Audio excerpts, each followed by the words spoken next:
자, 그럼 먼저 우리 류종훈 기자와 함께 뉴스부터 살펴보도록 하죠. 어서 오십시오. 네, 안녕하십니까. 류종훈 기자입니다. 네, 반갑습니다. 정프로님 건강은 좀 괜찮으셨어요, 이제? 꼭 그렇지만은 않습니다. 아유. 우리 류종훈 기자님은 잘 챙기고 계시죠? 억지로 지금 버티고 있습니다. 뭐가 그렇게 힘들다? 잠을 너무 잘 못 자니까 좀 잠을 못 힘들더라고요. 자요? 네. 왜? 아침에 빨리 일어나야 되니까.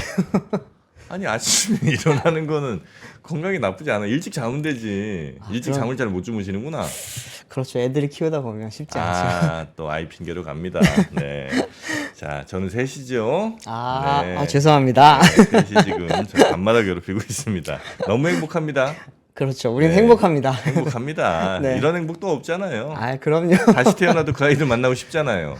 그건 맞아요. 네, 좋습니다. 그러면 행복한 남자들 네. 오늘도 뉴스 전해드립니다. 네, 먼저 일단은 뉴욕 증시부터 한번 살펴보겠습니다. 어젯밤엔 좀 혼조세로 마감을 했거든요. 네, 보시면은 이제 한번 띄워주십시오. 다우지수 같은 경우에는 전장 대비 0.12% 감소를 했고요. 근데 나스닥과 S&P 500은 상승을 했습니다. 나스닥 같은 경우에는 0.07%, 그리고 이제 S&P 500 같은 경우는 0.08% 상승한 채로 마감을 했습니다. 보시면은 이제 이번 주는 좀 대형 이벤트들이 많잖아요. 네, 오늘 밤부터 이제 내일까지 전해지는 이제 FOMC 회의가 있고, 또 이번 주 같은 경우에는 이제 M7 기업들의 또 마이크로소프트라든지 메타 플랫폼, 뭐 아마존 이런 회사들이 지금 그 실적 발표를 앞두고 있잖아요. 네, 그러다 보니까 이제 아무래도 투자자들이 이번 주는 조금은 신중하게 가보자라고 하는 그런 지금 전략이 나오는 것 같습니다. 네, 지난주에 이제 테슬라라든지 이렇게 좀 애플 같은 경우, 알파벳 같은 경우에는 주가도 조금 엇갈렸고 실적도 좀 엇갈렸잖아요.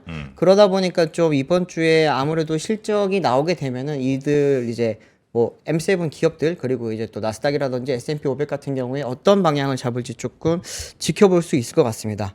근데 어제 밤에 보니까 테슬라가 좀 많이 올랐어요. 테슬라가 거의 한 5% 이상 올랐는데 그 이유는 이제 모건 스탠리가 자동차 쪽에 탑픽으로 테슬라를 꼽았습니다. 네, 결국에는 뭐 자동차 시장 특히나 이제 전기차 시장은 앞으로 갈 거라고 지금 이야기를 하는 거고 네. 그 중에서 봤을 때는 당연히 이제 결국에는 테슬라가 지금까지도 제일 보여준 게 많고 네. 뭐 미래 성장성도 많기 때문에 그런 부분을 좀 인정을 한 게 아닌가라고 지금 해석이 되고 있습니다. 테슬라.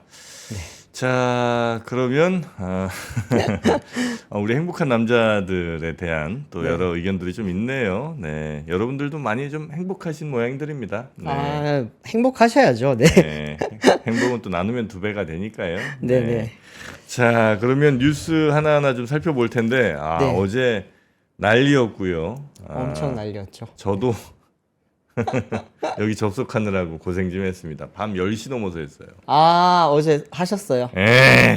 그 뉴스 제가 이따가 바로 전달해 드리겠습니다. 그렇습니까? 네. 네. 첫 번째 뉴스는 사실은 그 뉴스보다 조금 더 중요한 뉴스가 있어서 가져왔는데 네. 팀F 사태가 매일 지금 업데이트되고 있지 않습니까? 팀원 UMF. 네. 네. 그 중에서도 이제 어제 오전까지만 하더라도 이제 구영배 Q10 대표가 내가 사재를 털어서라도 여러분들을 좀 보상을 해주겠다. 우리가 지금 파악하고 있는 바로는 한 500억 원 정도 되고 있다. 피해 규모가. 그런 이야기가 나왔었는데. 당연히 그래야 되기도 하지만 네. 저는 근데 이 말을 믿질 않습니다. 왜냐면 네. 옛날에 내가 사재 털어서라도 뭐 하겠다고 한 사람 한 사람이 한 명도 없는 것 같아. 제 기억이 좀 부족할지 몰라도 네. 뭐 이런 일 터지면 뭐 회장들이 뭐 사재를 털어서라도 뭐 이 얘기를 내가 진짜 많이 들었거든요. 네. 진짜 제대로 사재 턴 사람이 내 기억은 한 명도 없어. 그래서 그거에서 그지됐다는 사람이 한 명도 없습니다. 있는데 있어요? 그들이 다 네. 이제 또 많이들 돌려봤죠. 배당이라든지 여러 네. 가지 이유로 돌려봤고 또 대부분이 사재를 턴다고 할 때는 실제로 이걸 팔아서 하는 게 아니라 이거를 이제 담보로 대출을 받아서 조금 많이 이렇게 하는 경우가 많다 보니까 거짓됐다는 이야기는 사실 없죠. 네. 아닌 것 같은데. 근데 이제 어제 나라가 또 뭐 좀 해주는 것 같은데요. 정부에서 지금 한 5,600억 원 정도 지금 지급 보증을 해주기로 했기 때문에 네. 여기에 대해서는 사실은 뭐 혈세가 직접적으로 투입되는 건 아니고요.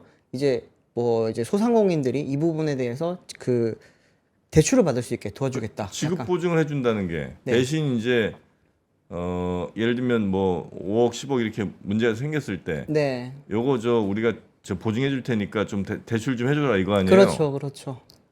그 못 갚으면 못 갚으면 큰일 나는 거죠. 아니 그럼 이제 저 공적자금 들어가는 거 아니에요. 그건 이제 또 다음 스텝으로 가야 되는 상황이 될 겁니다. 제가 이 말씀 네, 사태 터지자마자 말씀드렸다가 얼마나 욕을 먹었습니까? 기억납니다. 아침에 네. 권순호 기자랑 같이 이야기할 때 분명히 이렇게 갈 거다라고. 네. 네, 특별법도 만들 수 있다. 이건 이제 제 오늘 하는 얘기입니다. 네네. 이렇게 갈 거다라고 했더니 가잖아요.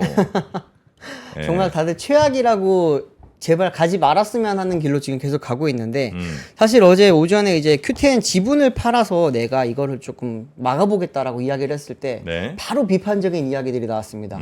누가 그럼 QTN 지분을 사줄 건데 지금 이 모든 게 다 드러난 상황에서 그치, 이 지분 상황에서. 가치가 있겠느냐. 네. 그래서 제가 한번 QTN이 그러면 어떻게 지분 구조를 가지고 있는지 한번 분석을 해봤거든요. 예. 표를 하나 띄워주십시오. QTN 같은 경우에는 현재 지금 국내에 들어와 있지 않고 싱가포르 기업입니다. 그렇기 때문에 싱가포르 기업청을 한번 살펴보니까 구영배 대표가 지금 42.77%로 가장 많은 지분을 가지고 있습니다. 그리고 다음에 이제 몬스터홀딩스라는 것이 25.65, 원도홀딩스가 18%를 가지고 있습니다.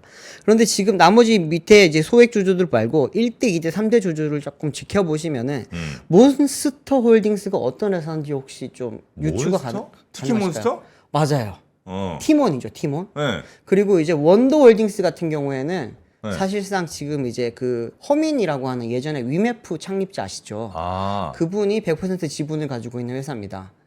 이거 같은 경우에는 당시에 이제 이제 시기를 좀 뒤로 돌려보면은 한 2, 3년 전이었죠. 그때 이제 QTN이 티켓몬스터랑 그리고 이제 위메프를 각각 인수를 했지 않습니까?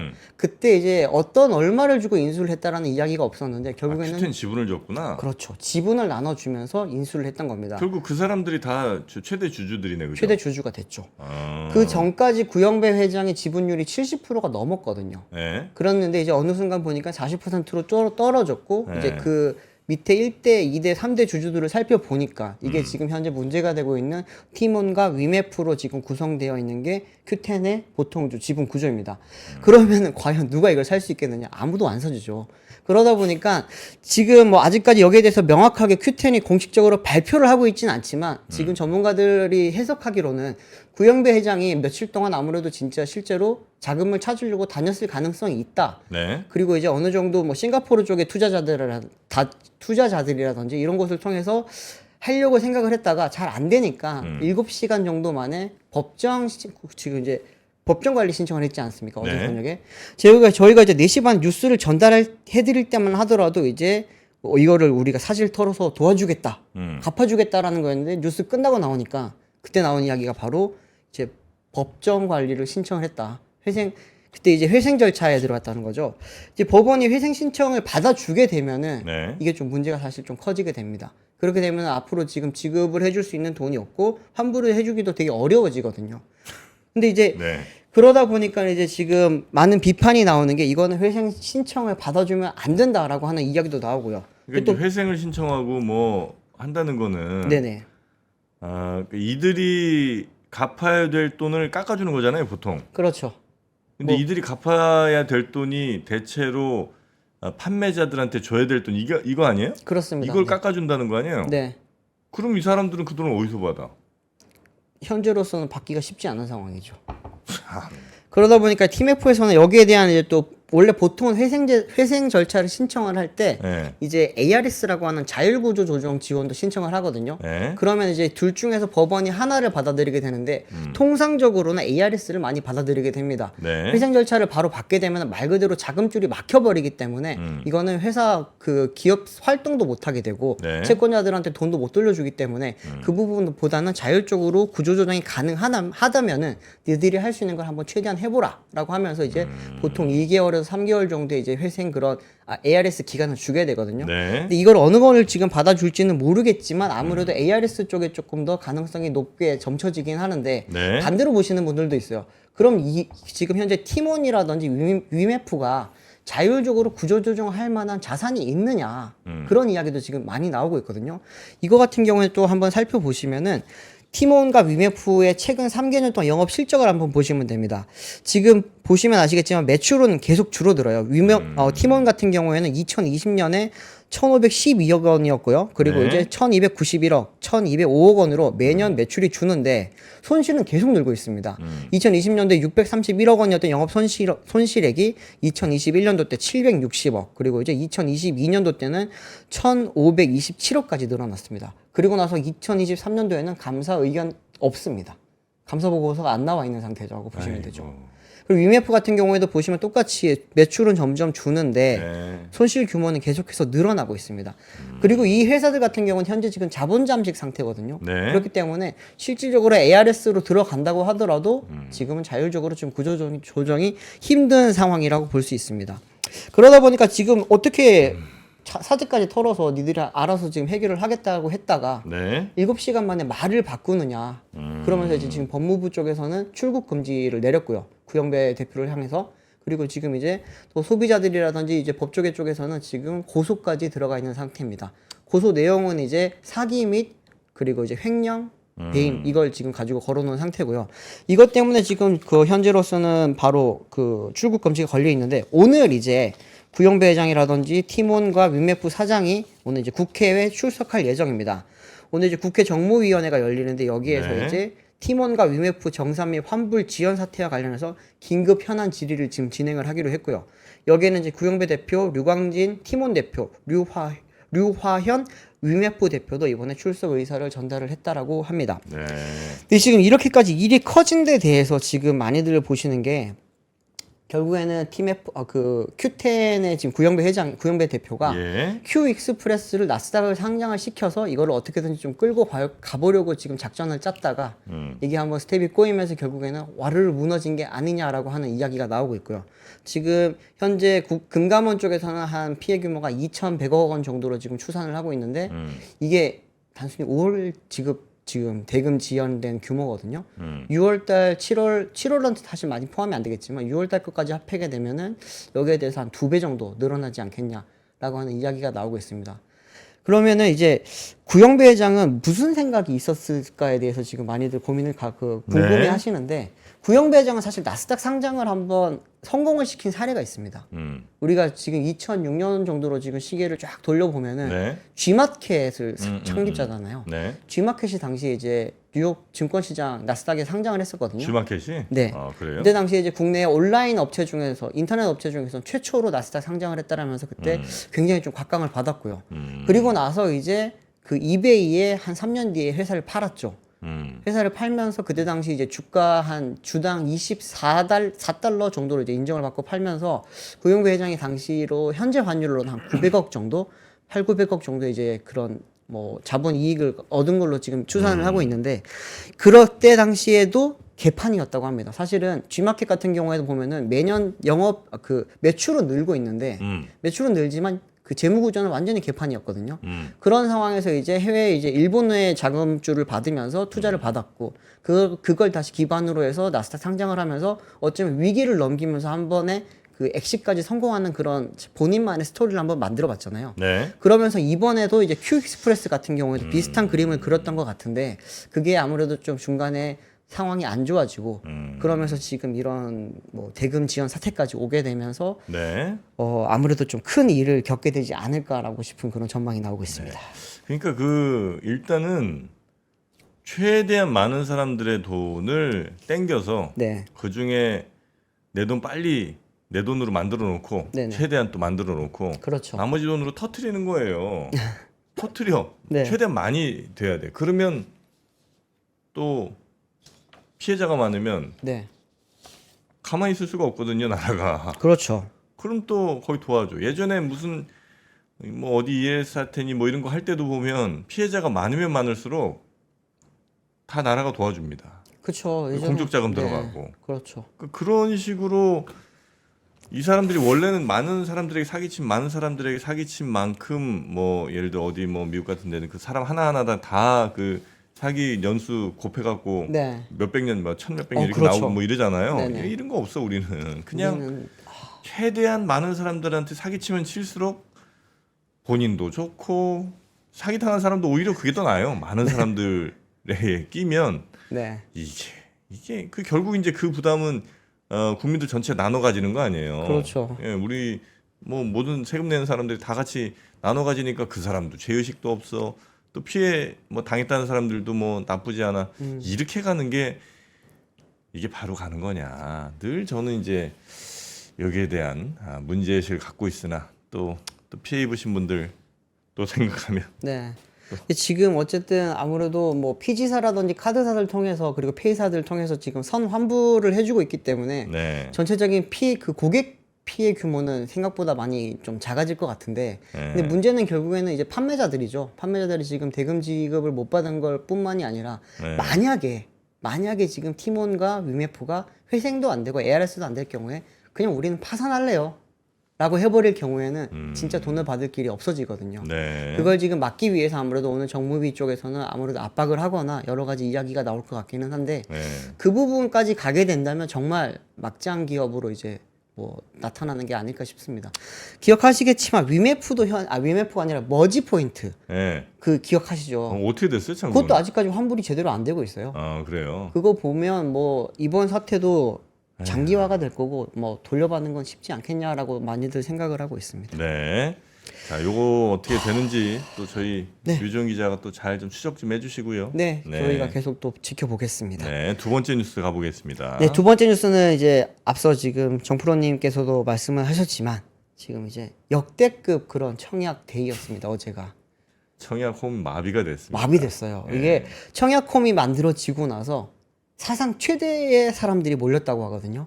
큰 건들이 어제 너무 많이 몰렸더만, 그죠? 그렇죠. 예. 제가 네. 그래서 캡처했던 게 하나 있는데 가장 한번 좀 띄워주시면은 예. 제가 이걸 떴을 때가 한 250만 명 정도가 몰렸습니다. 아, 직접 뜬 거예요? 예. 그리고 나서 몇 시간 뒤에 보니까 300만 명도 몰렸다고 지금 해요. 몇 시쯤이에요, 저게? 저게 한 3시인가? 오후 그때였어요. 예. 그래가지고 저게 이제 저때 250만 명 넘게 몰리면서 예. 저걸 과연 이제 들어갈 수 있는 대기 시간 보세요. 699시간입니다. 며칠이야, 그러면? 20일. 한 달 정도 있어야 될 거예요. 그러네, 한 30일 가까이 되겠네요. 네. 그러다 보니까 이게 이제 이 사람들이 난리가 났었는데 청약홈을 지금 운영하고 있는 것은 한국부동산원이거든요. 예. 한국부동산원 입장에서도 지금 역대급 이런 이제 청약 뭐 서버 폭발 사태까지 나타나다 보니까 어제 이제 원래 청약은 5시 반에 마감을 하거든요. 근데 이거를 이제 11시까지 연장을 했고 이제 오늘부터 또 이제 또 시작하는 여러 청약들이 오늘 많습니다. 어제 같은 경우에는 특공이 많았고 오늘은 이제 1순위 청약이 많은데 어제 다들 많이 관심을 가졌던 거는 동탄역 롯데캐슬이었거든요. 이제 동탄, 목동, 그 다음에 반포. 예. 그 한번 또 정리를 한 게 있죠. 한번 또 보시면은 띄워주십시오. 어제 많이들 보셨던 게 레미안 원 펜타스라고 하는 이제 서울 반포에 있는 아파트. 네. 이게 20억 로또라고 했던 그 아파트입니다. 당첨이 되면. 그리고 이제 밑에 있는 동탄역 롯데캐슬 같은 경우에는 무순위와 취소 후 재공급이 같이 떴습니다. 어제 이제 원래는 무순위가 어제 바로 끝났어야 되는데 많은 분들이 이걸 신청을 못하고 서버 마비 사태가 나타나다 보니까 이거를 이제 이 무순위 청약도 오늘까지 이틀로 지금 연장을 해놓은 상태고요. 오늘 이제 동탄역 롯데캐슬 이거 취소 후 재공급 오늘 이제 또 하고 되고요. 그리고 이제 어제 이제 호반 서밋 목동 같은 경우에도 이제 오늘부터 이제 또 이제 취소 재공급 특별 공급에 들어가게 됩니다. 보시면은 이제 많이들 보셨던 거는 이 위에 1번, 2번, 3번, 4번이에요. 밑에 이제 5, 6, 7, 8, 90 여러 가지 9개 단지가 어제 있었는데 네. 대부분은 저 이제 3개 아파트를 보고 들어가셨다고 볼 수 있죠. 그러면 많이들 제일 궁금해하셨던 거는 어제 끝난 거는 레미안 원 펜타스 특별 공급이 어제 끝났습니다. 네. 어제 이제 특별 공급 진행을 하면서 114가구를 뽑았거든요. 여기를 뽑는데 총 4만 183명이 청약에 참여를 했습니다. 그러다 보니까 이제 평균 경쟁률이 352.5대 1을 경쟁률을 기록을 했고요. 특히나 이제 2명이 배정된 5구 B타입 같은 경우에는 13,803명이 몰리면서 6,542대 1 경쟁률을 보였습니다. 네, 네. 이것도 한번 가져와 봤는데 얼마나 많은 사람들이 몰렸는지 한번 좀 보여주시면은 여기 보시면은 5구 여기 59.8 B타입 보이시죠? 네. 여기에 보면 지금 이제 생애 최초 2명 뽑는 거예요. 네. 여기에 13,083명이 몰린 거죠. 예. 보시면 이렇게 지금 다들 몇 명 안 뽑는데 수천 명씩 몰렸다고 보시면 됩니다. 이게 결국에는 지금 이제 어제 특별 공급 이제 청약이 끝났고 평균 경쟁률은 352.5대 1이지만 최대 경쟁률은 6,542대 1의 경쟁률을 보였다고 보시면 됩니다. 또 이제 어제 같은 날 진행됐던 동탄역 롯데캐슬로 특공을 했거든요. 무순위 청약뿐만이 아니라 여기에도 지금 현재 9,859명의 청약 통장을 던지면서 총 4가구를 모집을 했는데 2가구가 배정된 신혼부부 유형에는 9,857명이 몰렸다고 합니다. 이거 보시면 다들 하나를 노린 거잖아요. 말 그대로 로또 청약을 노린 거잖아요. 내가 여기 돼서 들어가서 살 거냐 네. 라는 분들도 계시겠죠, 당연히. 하지만 대부분의 사람들은 시세 차익을 노리고 이번에 들어왔다고 보실 수가 있을 되기만 텐데. 해라. 네. 그렇죠. 그런 생각들을 많이 하고 계실 텐데 이게 왜 그런 이야기가 나왔냐면은 특히나 레미안 원펜타스 같은 경우에 지금 분양가가 흔히 말하는 이제 우리가 전용 84 기준 국평이라고 하는 거 네. 봤을 때 분양가가 23억이 넘거든요. 저렴한 가격이 아니에요. 자, 근데 어떻게 20억에 지금 로또 청약이 되느냐? 주변 시세를 보시면 알 수 있습니다. 네. 주변에 있는 원베일리라든지 뭐 이제 아리팍이라든지 여러 지금 좋은 아파트들이 주변에 많잖아요. 네. 여기 아파트들이 지금 흔히 말하는 국평 아파트의 매매 가격이 45억에서 50억 정도 하고 있습니다. 맞다리. 이게 엄청나죠, 이게. 저는 사실 정상인가 비정상인가에 대해서 지금 의문까지 가지고 있는 상황이긴 한데 네. 이 50억, 45억을 지금 나도 팔 수 있겠다라고 지금 생각을 하고 23억을 투자를 하러 들어가는 거예요. 네. 그러면은 23억 있어야 들어갈 수 있습니다, 이거는.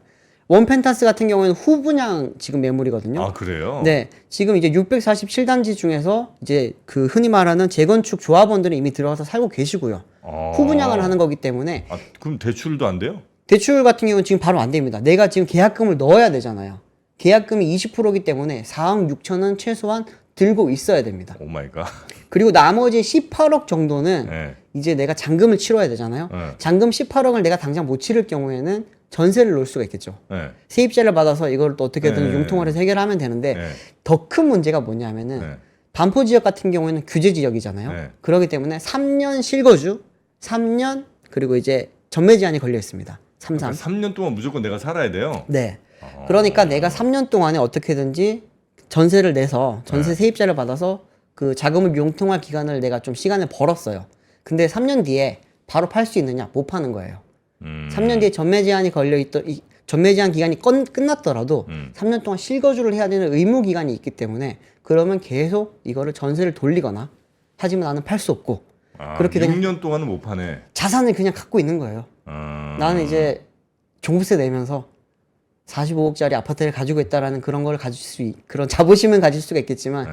실질적으로 이거를 현금화를 하기 위해서는 어쨌든 3년은 살아야 됩니다. 아. 그런데 이제 반대로 네. 동탄이 지금 핫한 이야기는 뭐냐 하면은 네. 화성시는 비규제 지역이단 말이죠. 네. 그렇기 때문에 실거주 의무도 아. 없고 전매 제한도 없습니다. 아, 그래요. 그래서 지금 어제 흔히 말하는 줍줍이라고 하는 롯데캐슬 동탄 롯데캐슬에 지금 무순위 청약에 많은 사람들이 몰리고 있고 이건 지금 아직까지 몇 명이 지원을 했는지는 나오진 않아요.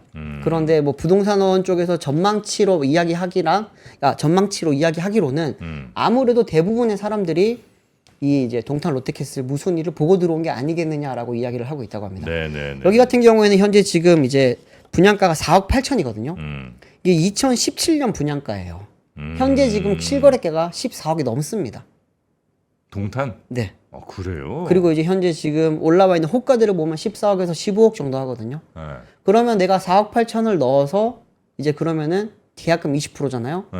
내가 9,600만 원을 넣고 계약금을 넣죠. 네. 그리고 나서 전세를 돌려요. 네. 전세가가 지금 분양가보다 높습니다.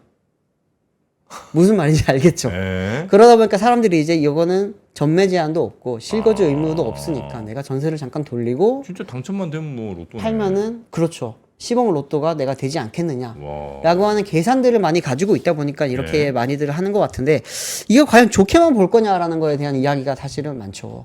이렇게까지 지금 로또 청약이라고 하는 게 6,500대 1이 사실 말이 됩니까 이게? 말이 안 되잖아요. 아니, 그 돈이 많이 걸려 있다면 뭐 말은 되죠. 그런데 이제 여기에 많이 몰리는 건 결국에는 사람들이 이제 요즘 주식시장도 조금 어지럽기도 하고요. 네. 또 하나는 내 집 마련이 그만큼 힘들다고 하는 것에 대한 반증이라는 거예요. 지금 요즘 서울 아파트 값이 워낙 많이 오르다 보니까 이러다가 이거라도 놓치면 혹은 이제 이거라도 잡고 가야지 내가 나중에 좀 안전할 수 있지 않겠냐라고 하는 이야기 그런 이제 마음 때문에 네. 이런 분들이 많이 몰리고 있다라는 지금 이야기가 나오다 보니까 와, 이걸 제가 보도를 하고 있지만 잘하고 있다라고 보도를 하는 게 아니에요. 네. 경각심을 갖자라고 이야기를 하는 거고 지금 이렇게 또 많이들 몰리는 거는 하반기 때 더 오르지 않겠냐라고 하는 기대감 때문이거든요. 아 그래요? 네. 근데 이거는 사실 오늘 밤이죠. 이제 열리는 FOMC 같은 경우에도 9월 달에 지금 미국에서 금리 인하를 해줄 거냐에 대한 이야기가 오늘 나올 거에 대해서 좀 많이 보고 있는 거잖아요.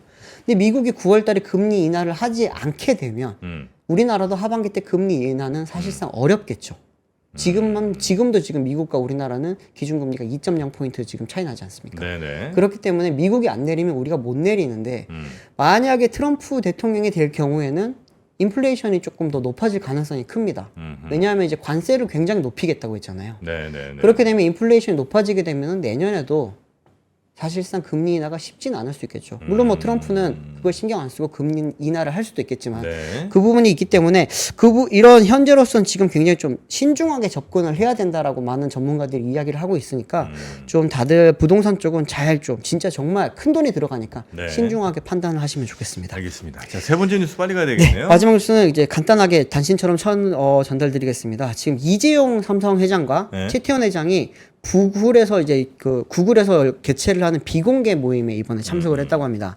이거 좀 자세히 말씀드리면은 27일 이제 이탈리아 시칠리아로 출국을 했고요. 그리고 이제 29일 현지 시간이죠. 여기서부터 2박 3일 동안 이탈리아에서 열리는 구글 캠프라는 게 있다고 합니다. 이게 말이 구글 캠프인데 사실상 억만장자들의 사교 모임이라고 볼 수 있고요. 네. 여기는 이제 그 라가르드 그 유럽은행 총재도 오고 그리고 이제 뭐 우리가 흔히들 알고 있는 메타의 그 이제 회장 이름 뭐죠? 갑자기 생각이 안 나요. 메타? 네. 주커버그? 네, 주커버거라든지 뭐 이런 분들 지금 억만장자라든지 전 세계에 있는 그런 이제 CEO들이 많이 몰리고 있는데 네. 이 올해의 키워드는 AI라고 합니다.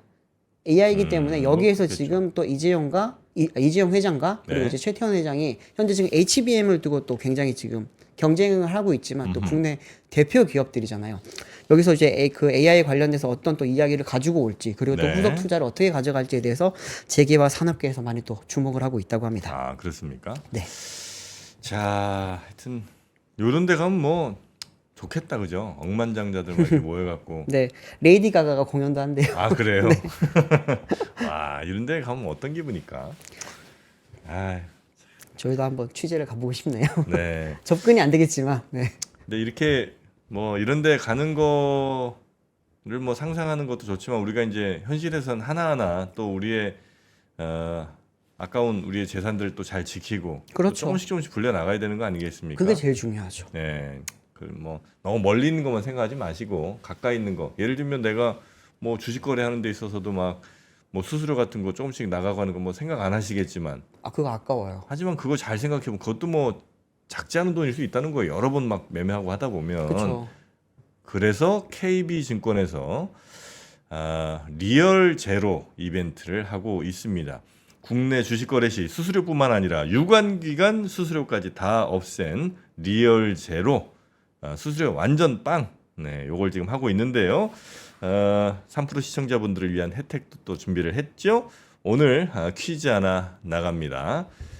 KB증권에서 한 주에 3만 원인 주식을 100주 매수했을 때 발생하는 수수료는 얼마일까요? 하는 거. 1번 빵원, 2번 4만 5천 원, 3번 10만 원. 요 중에 정답을 저희 커뮤니티 요 게시판 있죠. 여기 퀴즈 이벤트 내용 확인하시고 설문 내용 답을 해주시면 추첨을 통해서 250분께 이것도 참 희한하네요. 300이면 300이고 200이면 200이지. 왜 250일까? 재밌으라고. 250명께 네. 스타벅스 아메리카노 기프티콘을 증정해드립니다. 많이들 신청해주시고, 네, 요 링크가 또 저희 실시간 채팅창 맨 위에 또 고정이 돼 있죠. 요걸로 들어가셔도 되고요. 네, 하여튼 채팅창에 답 쓰지 마시고 네, 그렇게 설문에 응해 주시면 또 추첨을 통해서 커피 드리니까요. 그것도 많이 받아가시기 바라겠습니다. 자, 그러면 요 정도 오늘은 뉴스 하고요. 네. 내일 모레 또 오시나요? 네, 내일은 이주호 기자가 오고 제가 또 네, 모레 옵니다. 알겠습니다. 자, 일단 류정훈 기자 오늘 고생 많으셨고요. 내일 모레 뵙겠습니다. 고맙습니다. 감사합니다. 박근영, 이선영, 사경인, 염승환 투자 마스터들의 세심한 케어로 건강한 투자 습관을 만드세요. 3프로 멤버십 3프로 앱에서 확인하세요.